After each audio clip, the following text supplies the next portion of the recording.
বিসমিল্লাহির রহমানির রহিম। প্রবল বর্ষণের কারণে চরকাগড়া ইউনিয়নের বিভিন্ন ওয়ার্ড ভীষণভাবে প্লাবিত হয়। আজকে ৪th দিন চরকাগড়া একাডেমি উচ্চ বিদ্যালয়ে আশ্রিত যারা আছে তাদেরকে দেখতে আসেন এবং পরিদর্শন করতে আসেন চরকাগড়া ইউনিয়নের সিনিয়র বিএনপি নেতৃবৃন্দ।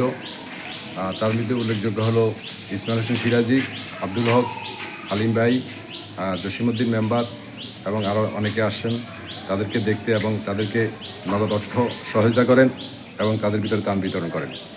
আমি অত্র এলাকার বা চরকাগড়া ইউনিয়নের বিএনপি তথা বিভিন্ন সামাজিক সংগঠনেরকে অনুরোধ করব, আপনারা আশ্রয়কেন্দ্রে এসে দেখে যান এবং তাদেরকে সহযোগিতা করেন, মানবতার সেবায় এগিয়ে আসুন। আমি যারা আজকে ত্রাণ বিতরণ করছেন এবং নগদ অর্থ সহায়তা করছেন, আমি চরকাগড়া বিএনপি সিনিয়র নেতৃবৃন্দকে ধন্যবাদ জানাতে চাই। পাশাপাশি ধন্যবাদ জানাতে চাই গতকালকে চরকাগড়া ইউনিয়ন বিএনপির সাবেক সভাপতি এবং সাবেক ভারপ্রাপ্ত চেয়ারম্যান জনাব মোশাররফ হোসেনকেও।